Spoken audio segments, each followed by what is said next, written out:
The sun hung low over Santa Fe, bleeding red into the Sangre de Cristo Mountains, and the heat still clung to the adobe walls like breath that wouldn't fade. Evening wind carried the scent of dust and roasted chilies, and down Canyon Road, the gallery lights flickered to life one by one. Elena Cruz kept her head down as she left the bus stop, the hem of her gray maid's uniform brushing her knees. She worked at the Delgado estate, one of those sprawling desert mansions built on old money and new sins. Every night she told herself it was only a job. Stay invisible. But the Delgado name carried stories, rumors that whispered through the market like smoke. Art dealer by day, cartel lord by bloodline. She never believed any of it. Until the night she met him. The driveway curved for nearly half a mile through scrub and stone. Elena walked it in silence, the last light painting long shadows across the sand. Inside her backpack were cleaning gloves, a sandwich wrapped in paper, and a photograph folded so many times it had nearly become dust. Her brother, 16, grinning on the day before he disappeared. The Delgado mansion rose from the desert like something ancient. White stucco, iron gates, windows tinted against the heat. It looked empty like always. Maria, the housekeeper, met her at the door. Senor Delgado's flight landed early. Stay out of the West Wing tonight. Elena nodded. Is he dangerous? Maria's eyes flicked away. He's particular. That was enough. She started her work in the East Hall, polishing brass that didn't need polishing, the quiet broken only by the hum of the air conditioner and the desert wind whispering against the glass. The West Wing door remained closed. But after midnight she heard voices. Two men, low and angry.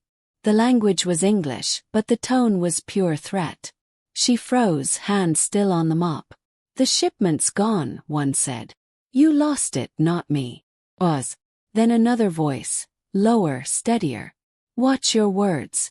You forget whose house you're standing in. The second voice didn't shout. It didn't need to. Power like that didn't raise itself, it just existed. Elena took a step back, heart pounding. The mop handle slipped from her hand, clattering to the floor. Silence. Then footsteps. Low. Deliberate. The door opened. And he was there. Gabriel Delgado. She'd seen him in the papers years ago. A photograph from an art exhibit in Los Angeles. Back then he'd looked untouchable, all suit and smile.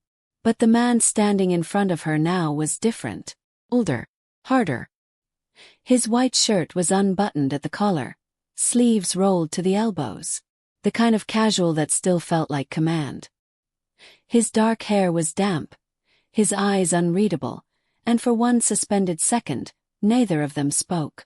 Elena swallowed. I'm sorry. I didn't mean to. You heard something you shouldn't have, he said quietly. I was just cleaning. Cleaning, he repeated, as if testing the word. His gaze drifted to her badge. Asterisk asterisk Elena C/service staff asterisk asterisk, then back to her face. Who hired you? Maria. He nodded once, slow. She's loyal. I can go, Elena said, her throat tight. You won't see me again.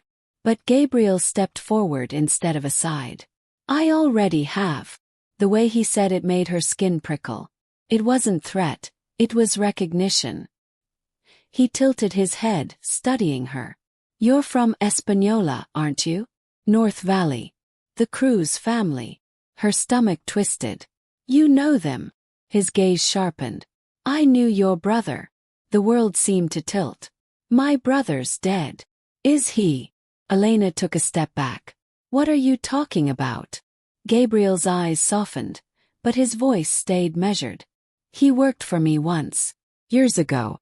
He wasn't supposed to. He was too young. But he wanted money fast. He hesitated. When things went wrong, I told him to run. Her voice cracked. And you let him disappear. I tried to protect him, Gabriel said quietly. But protection has a price I didn't pay soon enough. Elena's hands trembled around the edge of the mop handle. You could have told me. All this time. I didn't know you existed. The words hit harder than anger. She felt her chest hollow out. The silence between them filled with things neither wanted to name. Outside, thunder rumbled far off over the desert. Finally, she whispered, "If you really cared, you'd help me find him." Gabriel's expression didn't change, but his voice dropped lower. "You don't want to go looking in those places, Elena. Not for ghosts like him." "I'm not afraid of ghosts," she said. He almost smiled. "No, I don't think you are." Then he turned toward the West Wing hall. "Go home. Forget what you heard tonight." But as he walked away, he stopped in the doorway, glancing back. "If you come back tomorrow, ask Maria for the list in my office. There's something on it with your brother's name." The door closed behind him, leaving Elena standing alone in the hall, the hum of the air conditioning filling the silence. Outside, the first drops of rain hit the desert. Slow, deliberate, heavy. She didn't move for a long time. Because somewhere between fear and hope, she realized that the man everyone called a monster might be the only one who knew the truth about the person she'd spent years mourning. And whether she wanted to or not, she would come back. Because some secrets don't sleep until they're found. The next morning broke bright and merciless over the desert. Sunlight struck the windows of the Delgado estate like fire, turning every pane into a mirror too harsh to look at. Elena arrived early. She hadn't slept. She'd spent the night walking circles in her tiny rented room above a bodega on Agua Fria Street, the hum of refrigerators below blending with her racing thoughts. Her brother, Gabriel Delgado. The truth that refused to sit still. She told herself she was coming back for answers. But somewhere beneath that, beneath fear, beneath anger, was something she couldn't name.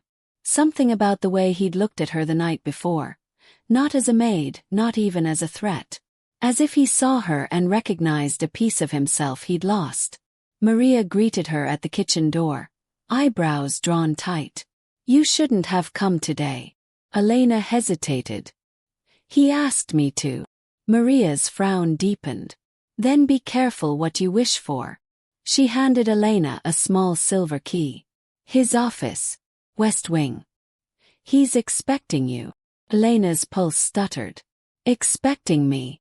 Maria only nodded. The West Wing looked nothing like the rest of the house. It was quieter, colder, its walls lined not with paintings but photographs. Black and white portraits of people with guarded faces and expensive clothes. She wondered how many were dead. Gabriel's office was large, but the light inside was dim. Heavy curtains blocked out the sun, and the air smelled faintly of tobacco and cedar. He sat behind a desk of dark wood, sleeves rolled, a half-empty cup of coffee beside a pile of papers. When she entered, he looked up, and that same unnerving calm washed over her again. "You came. You left me no choice." "Everyone has a choice," he said softly. "Even when they think they don't." She stood in front of his desk. "You said there was a list." He nodded, opening a folder. Inside were names. Rows of them, written in block letters. Some were crossed out, some circled. He turned the folder toward her. "Do any of these look familiar?" Her eyes scanned the page and froze. There it was. Miguel Cruz. Beside it, a single note written in a slanted hand. Denver, 2018. Her breath caught. Denver. He was alive 3 years ago. Gabriel leaned back. More than alive. He was working under another name. Deliveries. Small-time jobs. But he left suddenly. No trace since. Elena gripped the edge of the desk. "You knew this and didn't tell anyone." "I didn't know until yesterday." She met his gaze, searching for deceit. "Why tell me now?" "Because you deserve to know what you're walking into." "What does that mean?" Gabriel's jaw tightened. "Your brother wasn't just running deliveries. He'd found something he shouldn't have. A shipment that wasn't art or drugs or money. Something different." "What?" "I don't know," he admitted. But he sent a message before he vanished. One line. He reached into the drawer, pulled out a small folded piece of paper, and handed it to her. In her brother's handwriting, faded and rushed. "She's safer with the Delgados than without them." Elena stared at the words until they blurred. He was talking about me. Yes. Why? Gabriel hesitated, then stood. The movement was quiet but commanding. Because the people I deal with, the ones outside these walls, don't forgive betrayal. And if Miguel took something from them, they won't stop looking until they find him. Her stomach turned cold. And you think they'll come for me? I know they will. The silence that followed felt alive. The faint hum of the ceiling fan. The distant cry of a hawk somewhere beyond the window. Finally she said, "So what happens now?" He met her eyes. "Now you stay here." She laughed short and sharp. "You think I'm just going to move in with you? Hide in this house. It's safer than out there. And what happens when they come here? Then I handle it." Something in his tone made her shiver. She crossed her arms. "I don't even know if I can trust you." "You can't," he said simply. "But you might have to anyway." The rest of the day passed in uneasy rhythm. Elena worked in silence, scrubbing the already spotless marble floors, while the sound of Gabriel's voice drifted faintly through the hall. Low, commanding, speaking in Spanish and English to people she never saw. Once, she caught a glimpse of him through the half-open door to the courtyard. He stood by the fountain, a phone pressed to his ear, sunlight cutting across his face. There was something distant in his posture, a kind of loneliness that didn't fit the stories told about him. For a moment she almost forgot who he was. Then he looked up, and their eyes met through the glass. Neither looked away.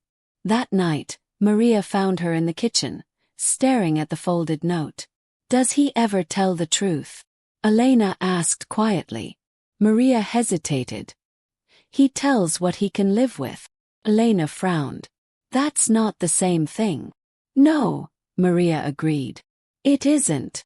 She turned to leave but paused in the doorway. "He lost his family once. Sister years ago. Taken by the same people your brother crossed. He blames himself. Maybe that's why he's helping you now." The words lingered long after Maria was gone.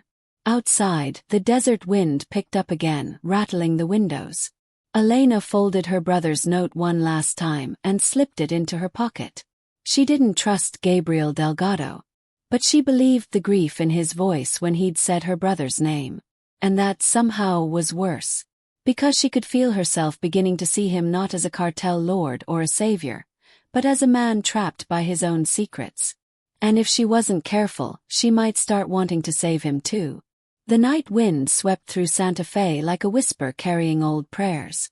It rattled the sagebrush, stirred the air with the scent of rain and clay, and slipped through the open windows of the Delgado estate, where Elena sat in the darkened library, staring at the note her brother had written. "She's safer with the Delgados than without them." The words pulsed in her head like a heartbeat.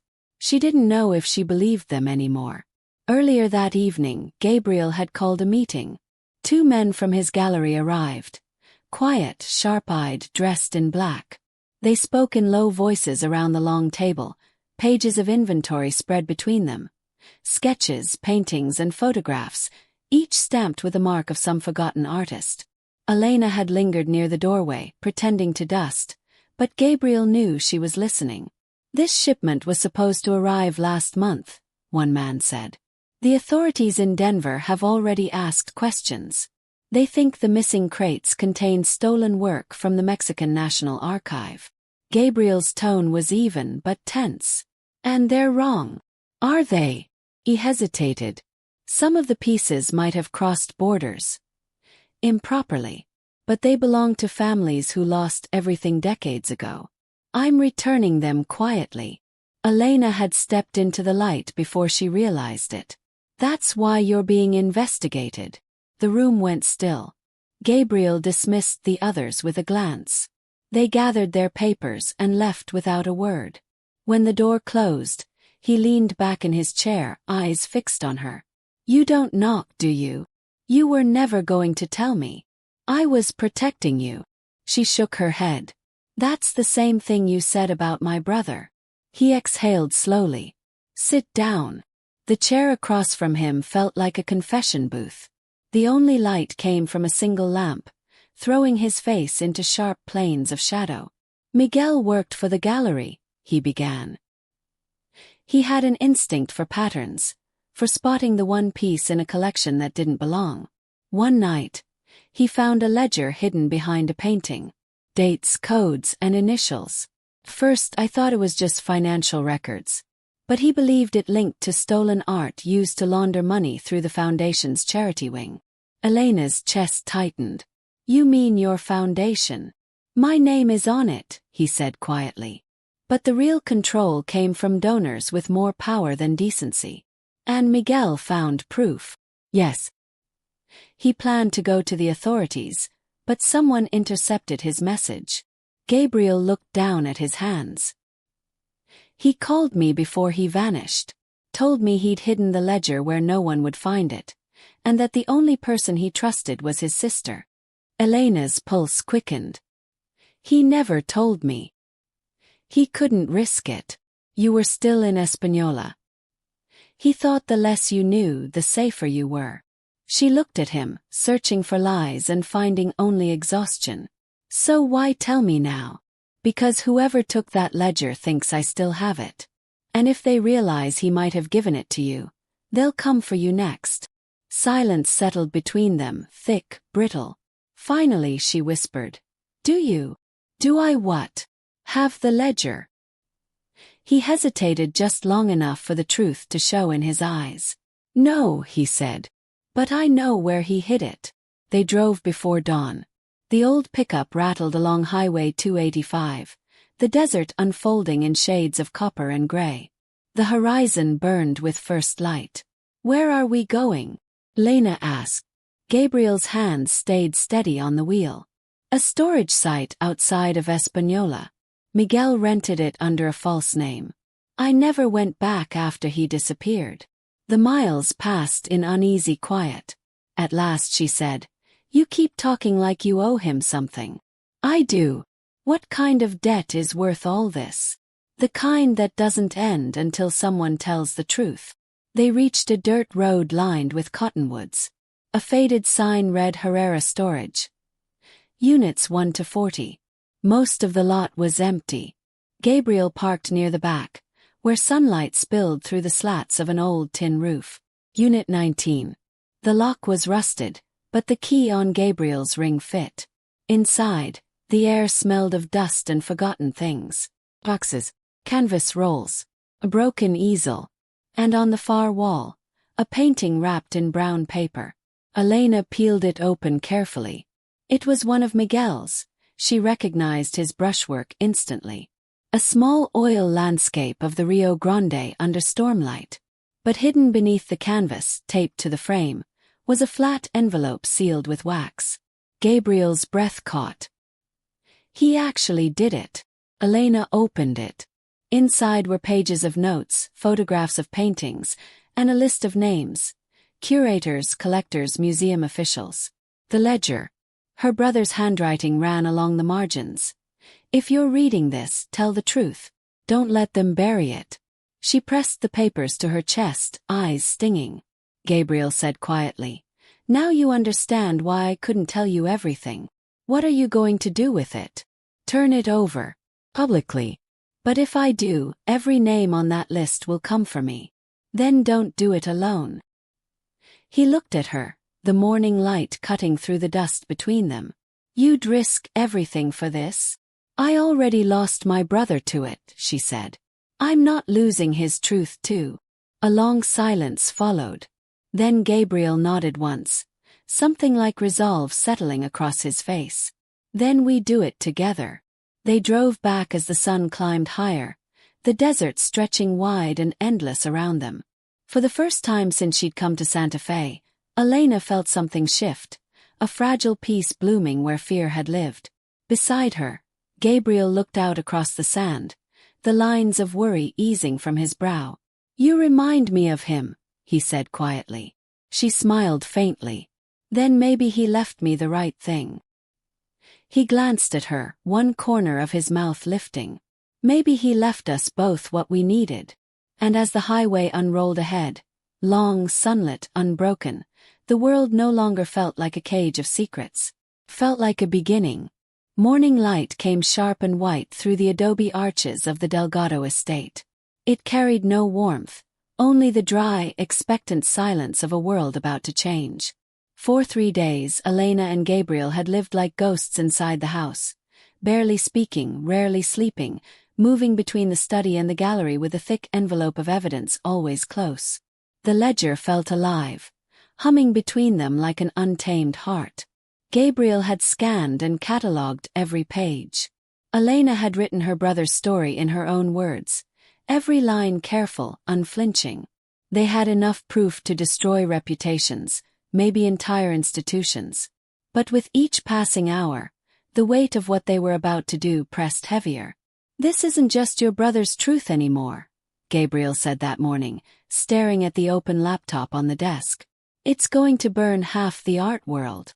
"Then maybe it's time someone lit a fire," Elena replied.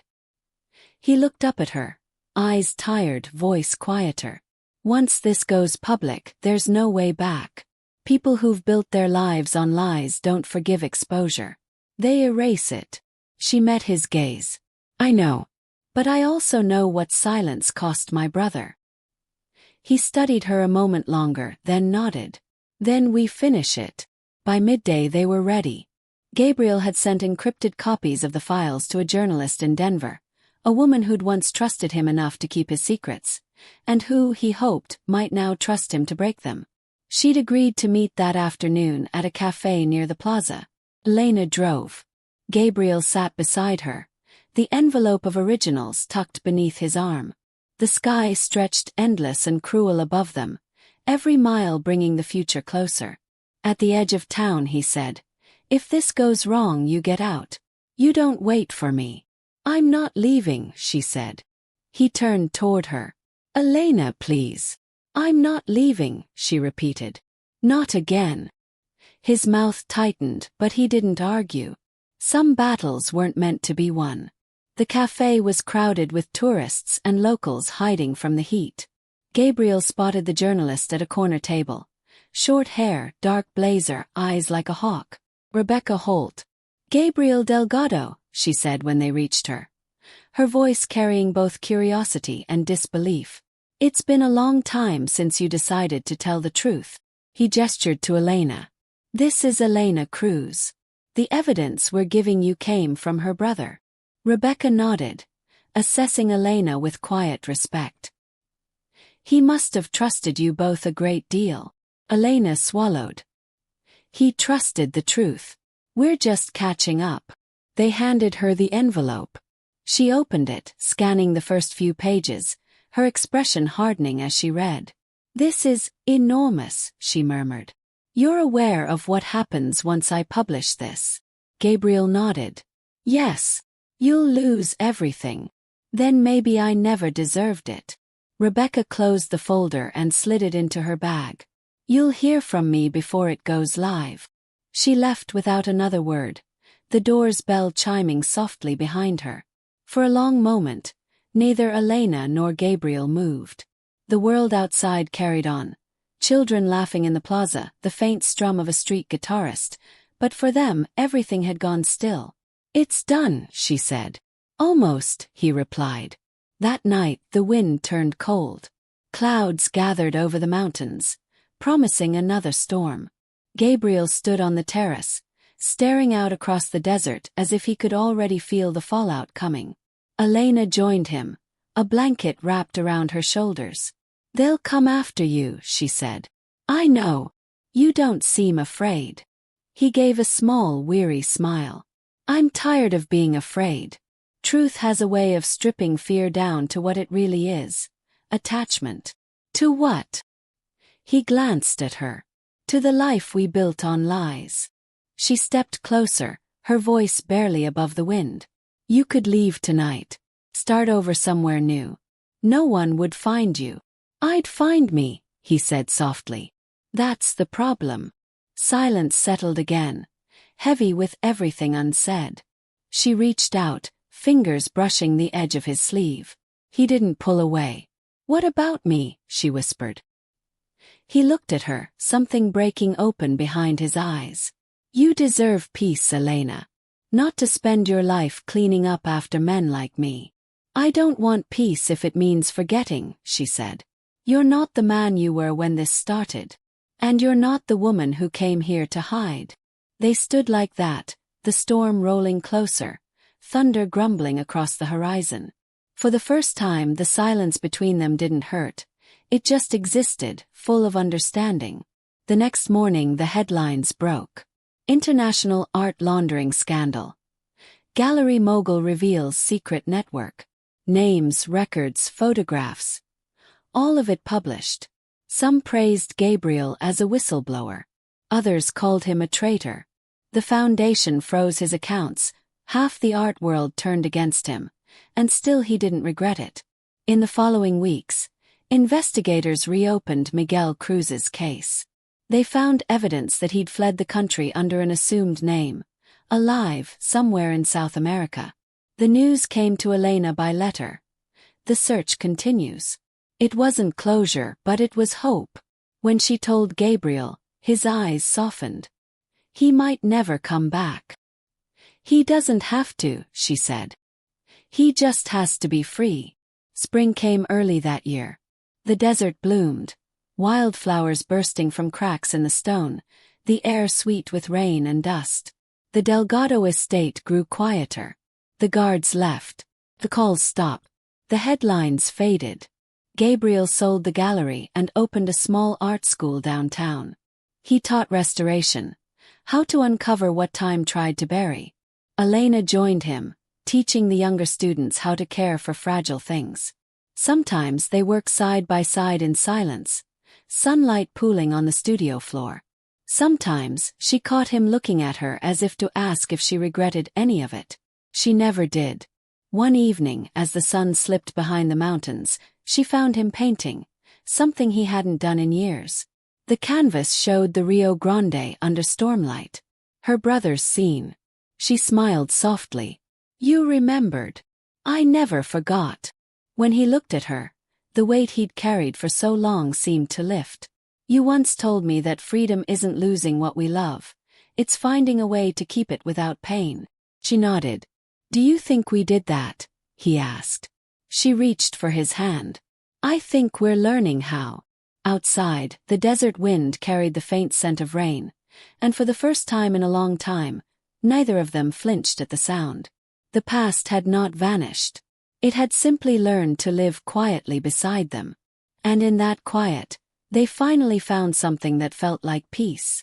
By late summer, the desert had turned gold. Fields of sage stretched to the horizon, the mountains faded to watercolor, and the heat no longer pressed, it shimmered. Santa Fe breathed easier now, as though the storms that had torn through the spring had scoured away something heavy and unseen. Elena and Gabriel worked quietly in the little art school they had built from the bones of the old gallery. The walls smelled of linseed oil and dust. The windows were always open to let in the dry wind and the smell of rain that never quite came. Students filled the rooms, some painting, some restoring, some simply sitting in the stillness. Most didn't know who Gabriel Delgado used to be, and the ones who did treated him like any other teacher. That was the closest thing to redemption he could have asked for. That morning, Elena was sorting through the restored pieces for the school's first exhibition. The Rio Grande painting leaned against the wall beside her, the colors more vivid than she remembered. Storm light and silver water. Her brother's signature, Miguel Cruz, sat clear in the corner. When Gabriel walked in, wiping paint from his hands, she smiled. I think this one belongs in the center of the room. He studied the canvas for a long moment. He'd have liked that. She looked at him. You still think about him, don't you? Every day. He shrugged, a small, quiet gesture. But not with guilt anymore. Just gratitude. He led me to you. To this. She felt the familiar warmth in her chest, the ache that wasn't pain anymore. I got a letter from the investigator this morning, she said. They traced new records. They think Miguel's working in restoration somewhere in Buenos Aires. Gabriel's face softened. So he's still creating. She nodded. Still creating. Still free. The afternoon passed in color and light. The students set up easels in the courtyard. Someone played a guitar softly. The laughter that rose from them felt foreign at first, like something borrowed from another life, and then it began to feel right. At sunset, Gabriel found Elena outside, sitting on the low wall that looked out across the desert. The air shimmered, and the sky burned with streaks of orange and rose. He handed her a mug of coffee. "You used to hate this light," he said. "It's too honest," she replied, smiling. "It shows every flaw." Maybe that's the point. They sat in comfortable silence, the world humming around them. From the distance came the faint toll of church bells and the low rush of wind through cottonwoods. After a while she said, "Do you ever miss the life you had before?" He thought for a long time. "Sometimes I miss not knowing what I know now. But ignorance is a fragile kind of peace. And guilt." He looked at her, his eyes steady in the dying light. "Guilt taught me what truth couldn't." She nodded, understanding. Night came quietly. The town lights below flickered on one by one. From the open doors of the studio came the soft sound of brushes against canvas, of a world still making beauty after everything it had lost. Gabriel turned to her. "When we started this, I thought redemption was something you earned. Now I think it's something you practice, one small act of honesty at a time." Elena smiled faintly. "Maybe it's just learning to keep the light on when it's easier to shut it out." He reached for her hand. Their fingers met, paint-stained, imperfect, human. For the first time, the touch didn't feel like atonement. Felt like grace. Weeks later, the exhibition opened. The small studio was crowded. Locals, students, a few journalists who had come to see what became of the man who'd brought an empire of lies to its knees. No one spoke of scandal. They spoke of color, of form, of rebirth. In the center of the room hung the Rio Grande under stormlight. Underneath it, on a small brass plaque, the inscription read, "For those who choose truth over silence." Elena stood beside Gabriel as people filed past. Someone asked if the artist would ever come home. She smiled softly. He already did. Outside, the night stretched endless and clear. The desert wind carried the smell of rain again. Just a hint, a promise. As the crowd thinned, Gabriel touched her shoulder. "We did it." She looked up at him. "No, we're still doing it." And as they stepped into the warm Santa Fe night, the lights of the studio glowing behind them, the world felt new. Not because the past had disappeared, but because it had finally learned how to live beside the future. Somewhere beyond the mountains, a storm was forming again, quiet and distant. But for now the air was still. And for the first time in either of their lives, that stillness felt like peace.